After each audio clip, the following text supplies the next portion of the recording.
Good morning, my friends, and welcome back to the Morning Mindset. I hope you are ready to get your mind aligned with the truth of God. It is time for us to be ready for this day, for us to live this day in light of God's presence and His truth in our lives. And we're doing so most recently, trying to get our minds aligned by looking at 1 Peter chapter 5.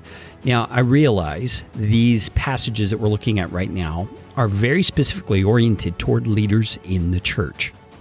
But if you stop for a moment and think about the role of a leader and one of the primary ways in which they serve, you'll realize that leaders are to be examples. They're to be those who, by example, demonstrate what a mature Christian life is to look like.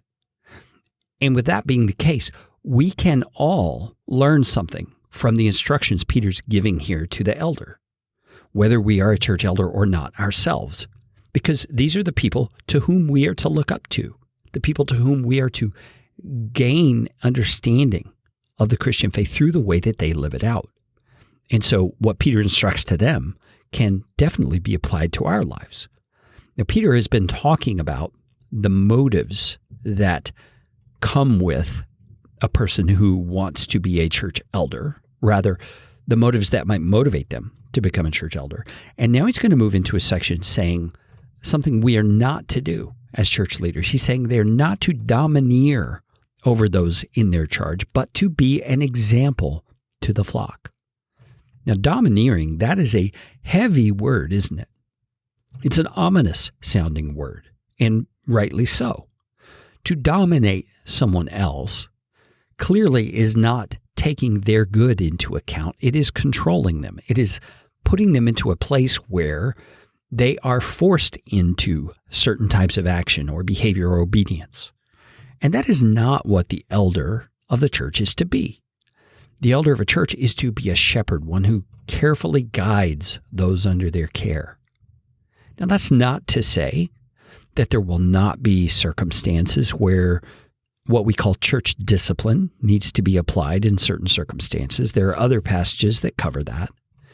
But it is saying that a church elder should not be one who's heavy-handed, should not be one who's always in a demeaning attitude toward others, or in a dominant attitude such as threatening or coercing others into certain types of behavior. That just should not be named among church leadership. And it's very simple. Why? As Peter says here, they're to be examples to the flock. And there's no one in our church that we want to be that type of person. So why would we want a church leader who is that type of person? What Peter is telling us here is that as the leaders go, so go the flock.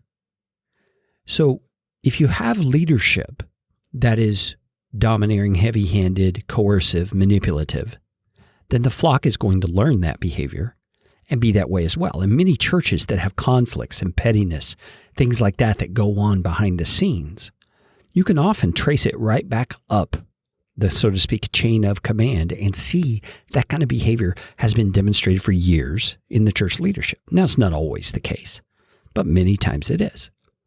And so what are we to glean from all of this? We are to understand that the role of a church elder is a very difficult one. It's a difficult one to discern who should be a church leader. It's difficult for the ones aspiring to be church leaders to know whether they're qualified, what they need to know to be qualified, how can they even tell if they're qualified.